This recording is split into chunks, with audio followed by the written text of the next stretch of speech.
Alright, let's do this. Good evening, and this is my recap of round 8 of Altibox Norway Chess 2018.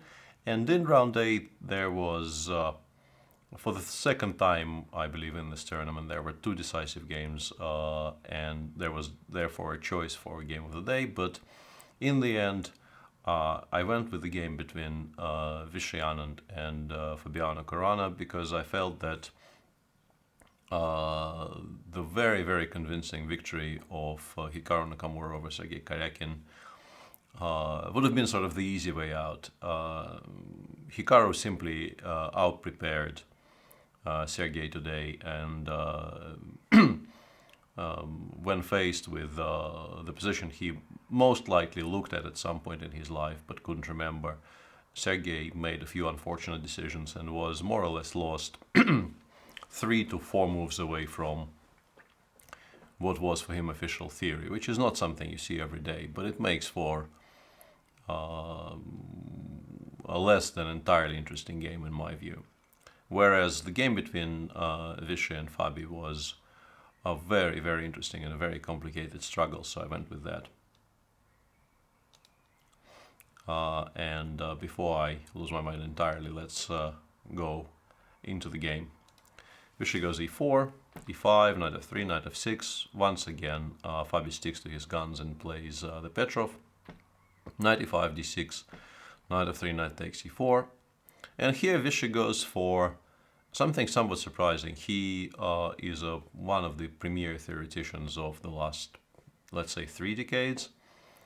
And for him to go d3, knight f6, d4 against the Petrov is perhaps a little bit surprising, because he obviously has a tremendous wealth of knowledge against this opening. But I'm sure he had an idea. This was not a drawing attempt. You have to remember that before the start of the round, Vishy was in the lead, tied with Wesley and Magnus, and having the white pieces today against obviously a very strong player, but the white pieces nonetheless, he would be very, very motivated to try and win the game, to possibly be in the sole lead going into the final round.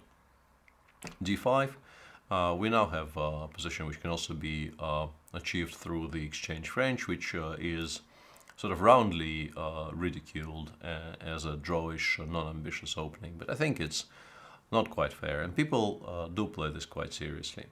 Bishop d3, bishop d6, castles, castles, bishop g5.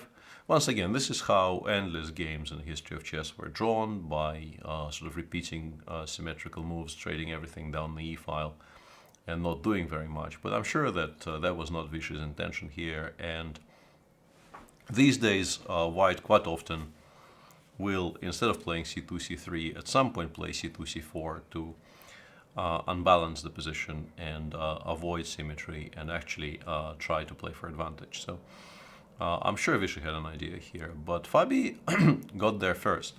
He played h6, knight, bishop h4, and instead of your normal, let's say, bishop g4 followed by knight bd7, or maybe you can make an argument for bishop e6 followed by knight bd7 and then rook e8, c6, queen c7, this type of setup.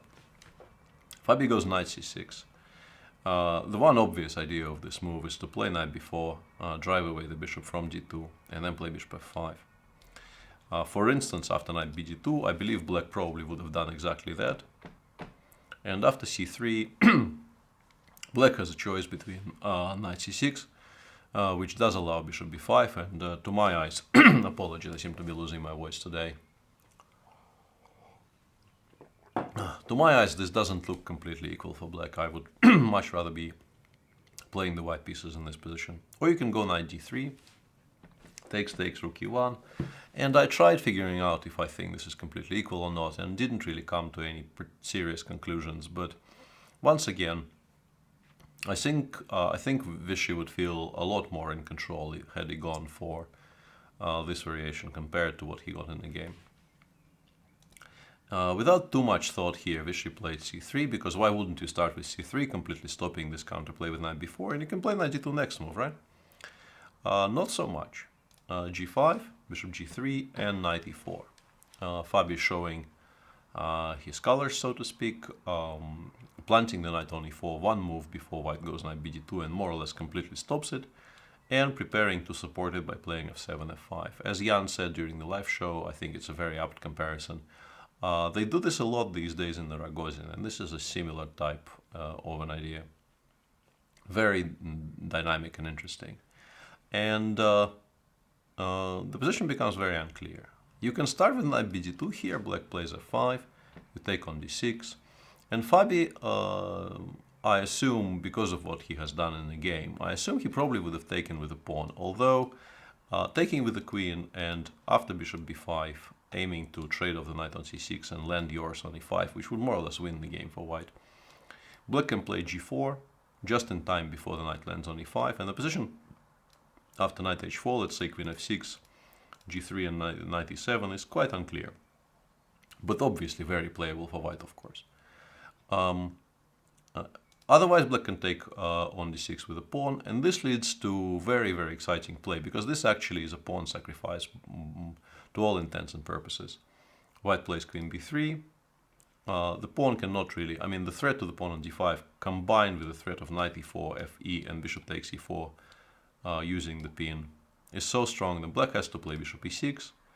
Now, this is no longer really a good option at all for white, but white can take on b7. And once again, I did not want to spend an additional hour trying to figure out what's happening in this position, so my conclusions are very, very preliminary. But I think knight e7 is the stronger move here, because after knight a5, queen a6 and g4, white has the option of taking and not playing knight e1, which is quite passive, but white has the option of playing knight h4, using the fact that this knight is hanging and also creating a very strong positional threat of knight g6, knight f4. And as I mentioned, this is very preliminary conclusions, but I think white is better here. After knight e7, the queen needs to go somewhere because rook b8, b2 is a very serious threat. And for instance, after queen a6, an even more weirder position appears if white plays queen b3, because black sacrifices an additional pawn here. Knight g6, takes, takes, takes, and black plays knight f4 here. It's important to note that rook b8, which looks very strong, in fact runs into bishop takes d5, bishop takes e6, and now a takes b3, and white is much better. But after knight f4, the bishop is hanging, it has to go back, and black plays queen c8, creating all kinds of threats of like bishop h3 or knight g2 followed by bishop h3. And at some half reasonable depth, this is another one of those really weird 0-0-0 positions, but black does have, well, quite obvious tremendous counterplay for the sacrificed pawns. Or white can play queen a6 on move 17, to which black replies by knight g6. It's an important move in these positions to take control of the h4 square, because black eventually will be playing g5, g4, and he wants to make sure that this knight from f3 goes back. White plays g3 to control some of the knight jumps. Let's say rook b8, rook b1, and something like queen c7. And this position is surprisingly difficult to assess, because white obviously is a pawn up, and there are no direct threats yet. But this is a monster of a horse on e4, and black will get a lot of play on the king side, with eventual g4 followed probably by f4. So I wasn't sure if you can trust the sort of 0-22 that I was seeing on my screen here. Vishy started by taking on d6, and here Fabi thought for quite a while and took with the pawn, I guess once again not really liking the position after queen takes, knight bd2, f5 and bishop b5. So he took with the pawn, and here Vishy once again had the option of going knight bd2, to which, apart from f5, which leads to transpositions, black can also start by playing queen e7. It looks kind of weird to pin yourself like this, but this knight on e4 is very, very solid after rook e1. And the tactical explanation for this is that you are preparing to play bishop e6 next move, protecting both b7 and the bishop on e6 against future tactics. And the computer suggests that white should play something like knight e1 here, with the ideas of knight c2, knight e3, and the game probably would end up looking very much like what they got in the game later on. Vishy played knight fd2, not even wanting to bother with all that, because this way white sidesteps all that kind of counterplay with g5, g4 later on. Fabi played f5. And this is maybe an important turning point in the game, because Vishy made a very, very natural move here, knight a3, a move I also probably would have made without thinking too hard. But as a matter of fact, it was probably a lot stronger to start with queen b3. The point of that being is that here with a knight on g2 and b1, white can take on b7 and play, let's say, queen b3 followed by queen c2. And the fact that there are no targets for black to immediately attack on the king side, there is no knight on f3 that can be driven to poor squares. White probably stabilizes and emerges out of this with simply a healthy extra pawn on b2, because he will play f3 reasonably soon. Which means that queen b3 probably would have prompted Fabi to play knight f6. And now you can play knight a3, and compared to what they got in the game, black will need to spend some time preparing bishop e6, and in general paying attention to the pawn on b7. And after something like king h8, knight c2, already knight e3 is quite a serious idea here. f4, rook fe1. White can try playing knight b4 later on, and in some positions the computer even suggests that pushing c3, c4, which looks counterintuitive because you don't really want to trade off the one weakness you are kind of supposed to play against the pawn on d5. But it turns out that it's much more important in positions like this to get your own pieces to some air to breathe. And c4, regardless of how black reacts to it, will create some squares for these two knights, which don't really look particularly attractive where they are. So I think queen b3 was a marked improvement over what Vishy has done in the game. Knight a3, bishop e6, knight c2. Fabi simply took and played f4. And I think somewhere around here there was a real divergence of what the players thought about the position, which I think is a very, very important explanation for the future events here. I have a feeling that Vishy originally felt that he doesn't really have anything here, but what will happen most likely is that he will play rook a1, black will play queen f6, he will double on the e-file, black will double on the e-file, then the bishop will go somewhere from e6, all four rooks will be traded down the e-file, and the resulting endgame where white has these three pieces against these three for black, white probably cannot really force any kind of serious play against the d5 pawn because there's just not enough squares for his pieces to operate. But he can obviously never be worse because there's just not enough material on the board for him to be troubled by anything at all. Once again, I'm speculating here. I haven't seen the press conference, and I could be entirely wrong about what Vishy thought here. But I have a feeling that his approach here betrays a certain sense of security and this misapprehension of what Fabi is trying to do here. If you consider, like, being results-oriented is very easy, and if you consider what happened later in the game, you can suggest something like queen d1 here for white, with the intention of meeting, let's say, king g7, with bishop e2, and then putting this bishop on h5, and only after all that starting to double along the e-file. And with the bishop on h5 getting very much in the way of any kind of a constructive plan that black can have here. I think what I've described as a very likely scenario, which is a lot of stuff getting traded down the e-file, would have been actually quite likely to happen. But instead Vishy played f3, which not only rules out those ideas, but also creates this square on e3, which, I mean, currently is very, very well covered, but you can sort of envisage this square not being as well covered in the future. But so far, of course, equilibrium is not breached. Rook f7, this probably gave Vishy an idea that something is not going according to that very peaceful plan that he may have had in mind. Rook e2, rook af8, and this, I think, was like an outright declaration of war by Fabi, because he is saying there will never be any rooks on the e-file, you will not be able to trade anything, at least not easily, along the e-file, and I am planning to go rook h7, sorry, rook g7, h5, g4, and your king is a lot less safe than mine. And this is a curious position because, once again, I am being somewhat results-oriented here, but in view of what happened, I started looking for ways for white to kind of make sure that none of this ever happens. And I found two interesting and very, very contrasting ideas, and this is what I like about them, just how different they are from each other. Rook fe1, bishop d7, followed by, let's say, bishop b5, a6, bishop a4, creating ideas of bishop b3, hitting this pawn. Black plays queen f5, and you can just play knight b4 here. Knight takes, you take on d7, black takes, you take on b4. And this is very equal. White does control the e-file, but there is no real targets along the e-file, and black can also, for instance, take control over the c-file in reply. And it's extremely likely to end up in some either equal rook ending or some kind of a perpetual or repetition when one side invades and the other side gives checks. That is not a very surprising variation. This, I think, most people can indicate as a possibility here, something connected with knight b4, trading pieces off. But the other suggestion which the computer came up with after staring at this for a while made me chuckle, honestly. I thought computers really aren't what they used to be if this is the computer suggestion here. I really like it.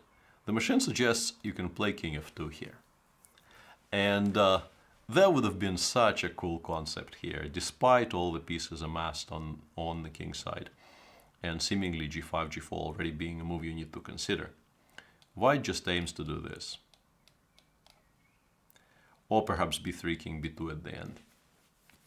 And as far as I could tell from what the engine was telling me, white would actually achieve that.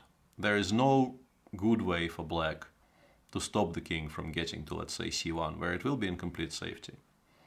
And then white can think about perhaps one day making some progress. I'm not sure white will make some progress. I think black, if he wants, can always switch back to the idea of just swapping everything down along the e-file. But it is a very cute idea, in particular, I feel, coming from a machine, because somehow I was not entirely aware that machines do that. It's a very human plan you get taught at some point, but it feels so slow and so non-obvious that when this lit up on my screen, I felt I had to tell you about this. But all of these things basically would have been better than the next few moves Vishy made, because his choices looked extremely awkward to us even in real time. He played knight e1, a move I don't entirely understand, to be honest.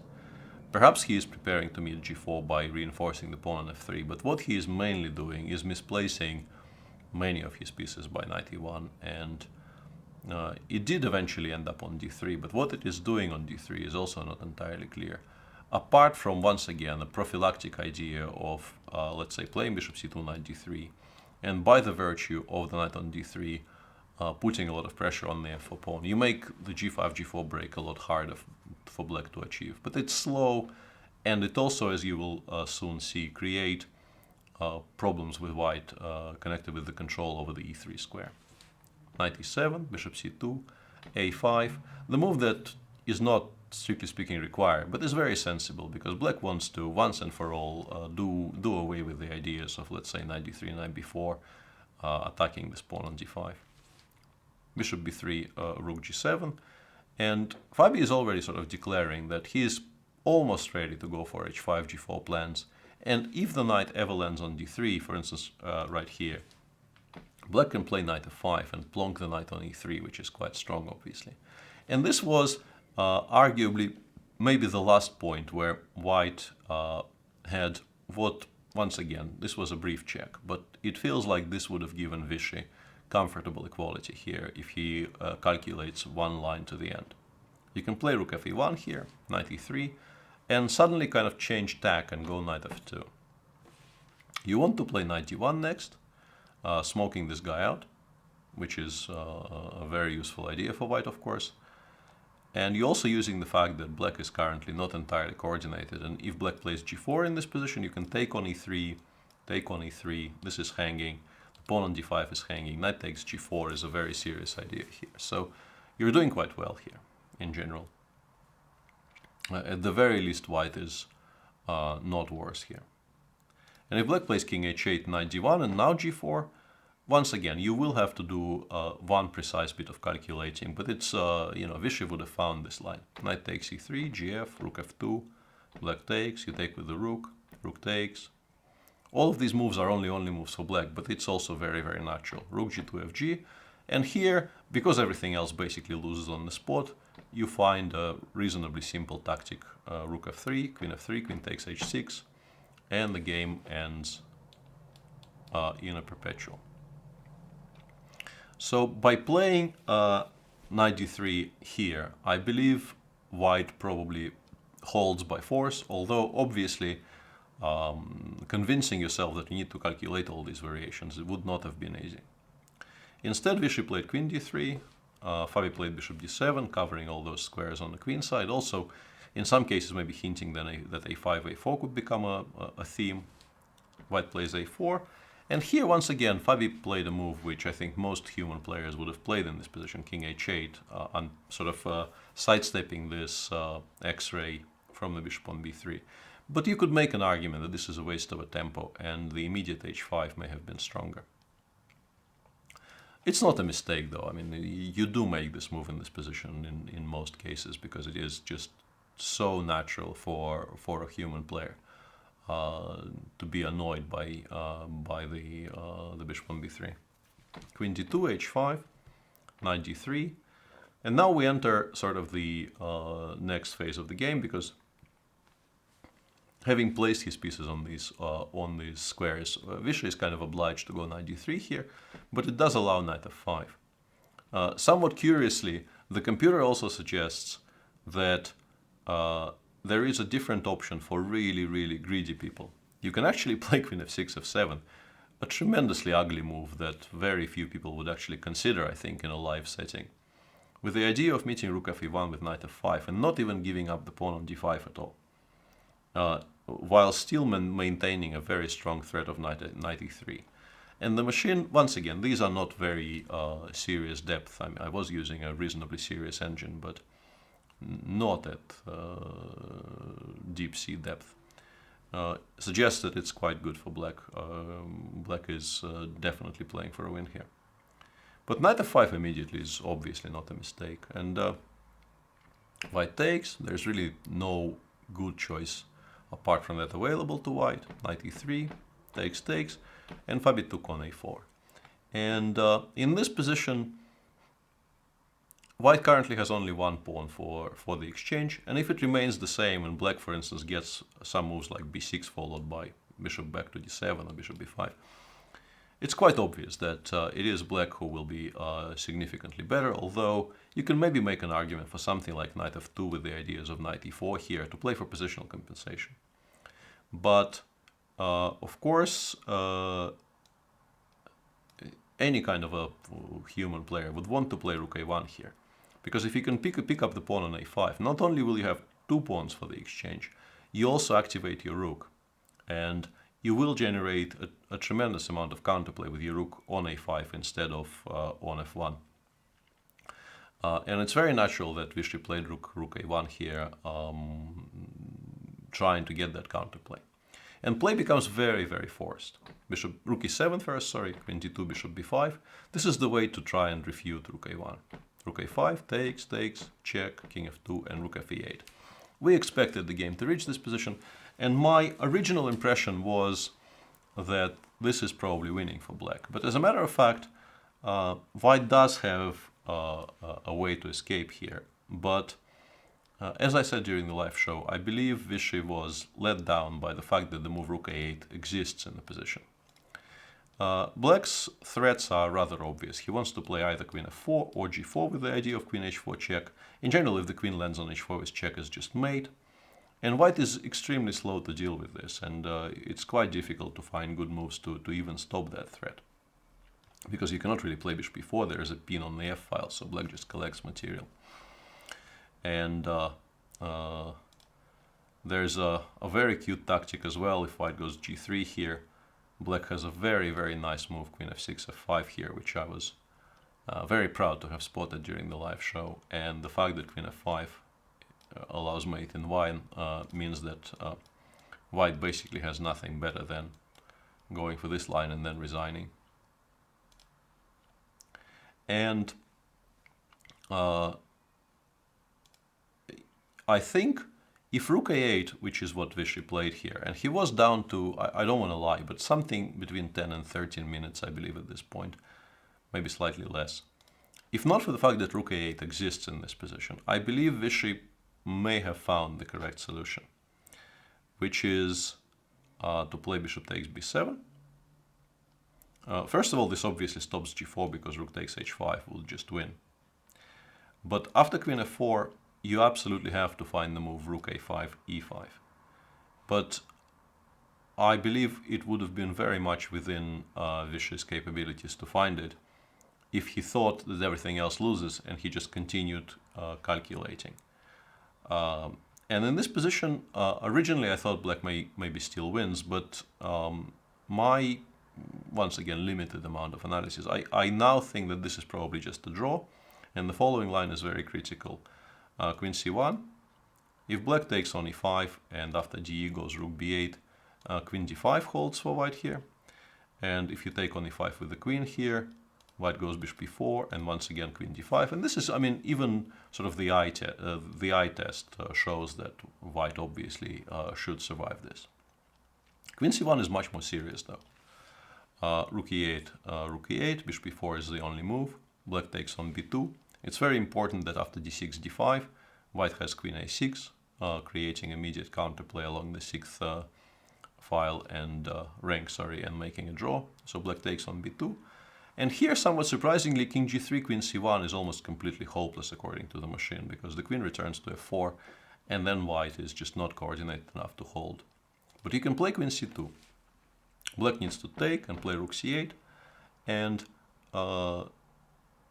white, I believe, makes a draw with very precise, very concrete play. You start by playing bishop g6. It's important to win a tempo so that the bishop is not hit by the rook that will appear on c3 later on, h4. And here you push f4. Basically, white needs to remove as many pawns as possible from the board as early as possible, and then he should hold.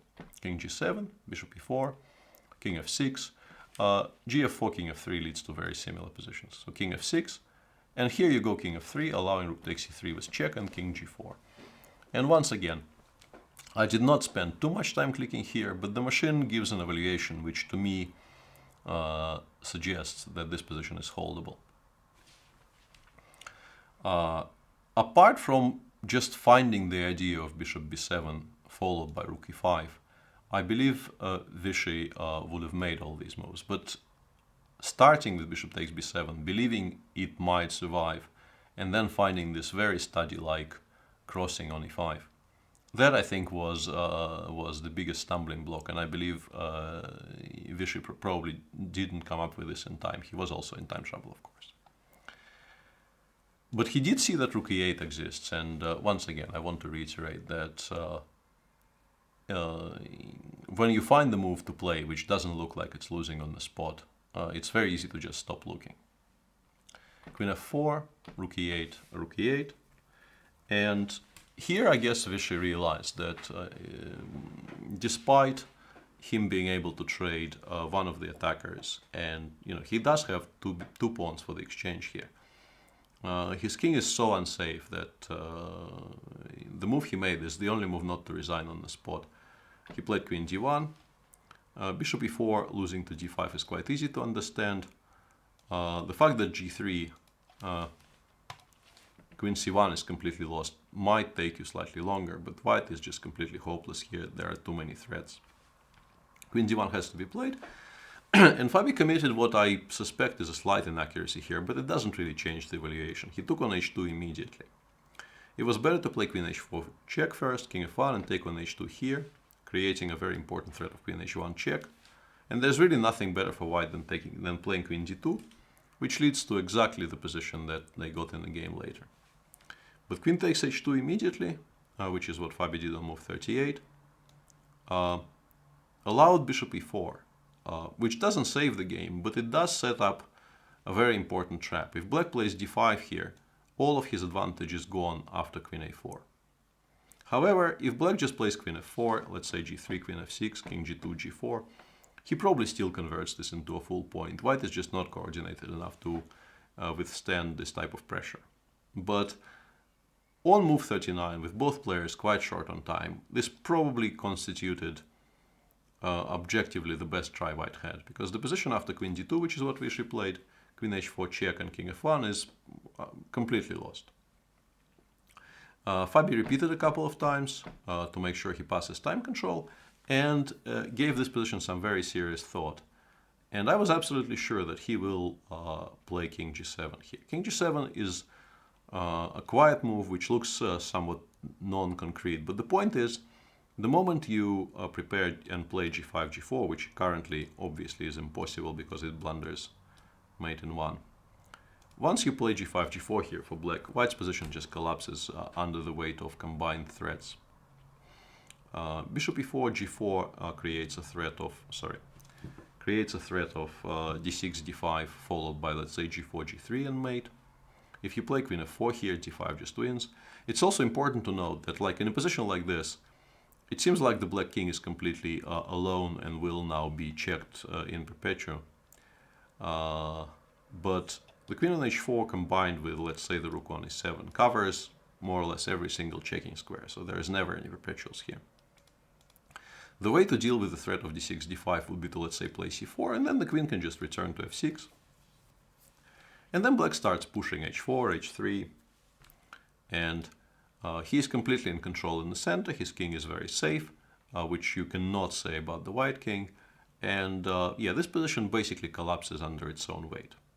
Not a lot of precision even required once you realize how strong the idea of playing king g7, and same applies to bishop takes b7 and g4 here. And here there's, for instance, a cute variation. White can play bishop c6, and the most attractive way to convert here would be to play g3, bishop e8, queen h1, king e2, and you trade everything down and promote a new queen. But instead of all that, Fabi took a serious amount of time and played rook a8, which also looks logical, creating sort of a second front, activating your rook. But freeing the white king is a very large mistake here. The king feels a lot safer, let's say, on d3 than it did on f1. And if it gets to somewhere like c4, it will just feel completely safe under, sort of behind this, this wall of pawns. Rook a1, king d3, and understanding all that, and obviously that was his intention from the word go, when he was choosing rook a8, Fabi goes b5 here, stopping the king on d3, sorry, and now creating threats of, let's say, queen f4 or queen e1, and then black wants to go into an endgame and play against the g2 pawn, because it will be difficult to create mating threats against this king now. And it's quite obvious that white needs to find a way to get more squares for his king, and there are two ways of doing that. Vishy chose c3, c4,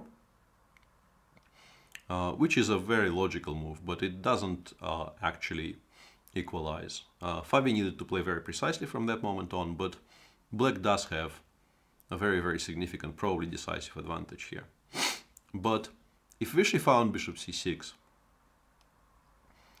the game would have been quite likely to end in a draw, which is somewhat surprising, perhaps. But if you look at the positions arising, let's say, after queen e1, takes, bishop takes b5, rook g1. And here, to my surprise, even a very, very straightforward c4, rook takes g2, c5 apparently leads to a draw. But white can also just go b4, rook takes g2 and put the bishop on d7, where it controls the black passers really, really successfully. And the b pawn starts running. The white king has a very clear path to the pawn on d6. And black really isn't even much better here.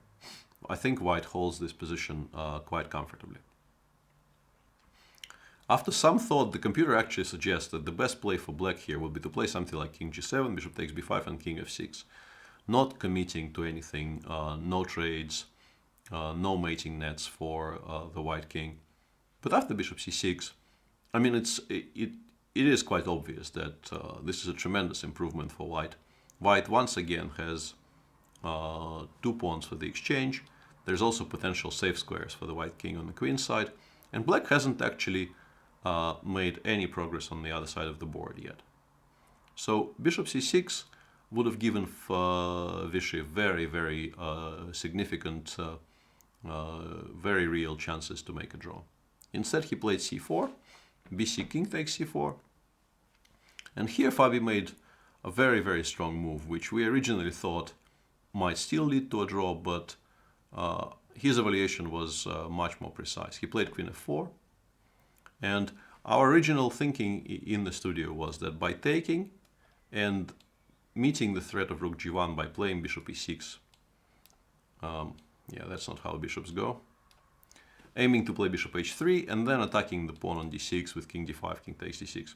We thought this was holding, and then we realized that simply by playing king g7, king d5, king f6, black can take everything under control, just in time not to allow the d6 pawn to be picked up. And after bishop h3, rook a4, white will eventually just run out of moves and lose. And the same applies to some positions like bishop h3, king f6, king, let's say b5, king e7. And black is aiming simply to put, let's say, the rook on b1, and then the king will slowly run over to the other side, and white will eventually be put into some Zugzwangs and lose. Somewhere around here, the computer, perhaps somewhat surprisingly, because it's only an exchange for a pawn, starts showing evaluations of like -5, which is obviously very telling as far as evaluations go. Understanding all that, Vishy goes for queen e2, hoping for some practical chances when he activates his queen. But this position, sadly for him, is just lost by force. Queen c1 check, very strong move, very obvious move, but also very strong move. King b5. If the king goes back, all the endgames when the queens come off are just completely winning for black now, because both b2 and g2 are very weak, and you cannot really preserve material balance here for white. King b5, and here queen c8. Once again, very strong move, but greatly helped by the fact that white is threatening queen e8 check, and there aren't really very many options for black. And in this position, it turns out that you just have to resign, because the king on b5 is completely unsafe. Queen a6 is a very direct threat. For instance, after queen e7, queen a6, queen a4, and rook c1 are just mate in 5 with very straightforward checks. And if you go back with the king, hoping to stop queen a6 check, queen b8 forces you to trade, because king c3, rook c1 once again is lost. So you play queen b5. And the simplest way for black to do this is to go rook d1, luring the king one step back. And then the king comes into f6, and once you play b5, black goes rook b1. And this is the most progress white will ever make in this game. The pawn is stopped on b5. The king could, for instance, come all the way to c7. There's also a very simple plan of going at some point rook b2 and picking up the pawn on g2 and then queening your h-pawn. White is just completely lost here. Vishy played king b6. And here, more or less, everything wins for black as long as he doesn't lose his mind. The most aesthetically pleasing, I think, would be to play queen b8 check, which is what Fabi did, king c6. And here, there is a way to win with a quiet move. Black can play rook a7, and this, basically the threat of rook c7 check is completely impossible to meet, and white needs to start giving up all of his pieces to avoid immediate mate. But rook c1, which is what Fabi played, is obviously also completely sufficient. King d7, rook c7 is, putting it mildly, not great for white. And after bishop c4, queen c8 check picks up more material. King b5, queen b7 is mate. And if you take on d6, black just takes on c4 with the rook, and queen e5, king h7, queen e7, king g6, let's say king e4, queen e4, king h6. There are no more checks, and once again you have to resign. So this brings us to the conclusion of the game that Fabi won against Vishy Anand in round 8 of Stavanger Altibox Norway Chess 2018. Very interesting game, and a lot of credit has to go to Fabi here, because once again I want to say that this position, when it appeared on the board, I was also very, very convinced that this is going to be a peaceful and somewhat non-eventful game, because everything will get swapped down on the e-file, and Fabi had other plans. Vishy could have and should have defended better, but that shouldn't take anything away from how ambitiously and how well Fabi played this game.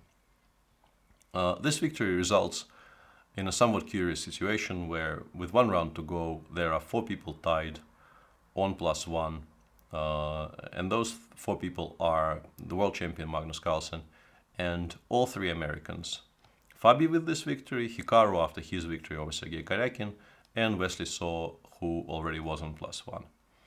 And this means that tomorrow's final round of the tournament, it promises to be a very, very interesting spectacle with at least these 4, and arguably even some of the people on 50%, all very much in contention for the top prize, and a potential for a very, very large tie-break the day after round 9 even.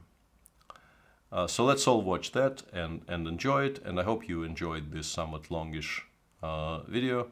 This has been Peter Svidler for Chess24 with the recap of Game of the Day of round 8. Thanks for watching.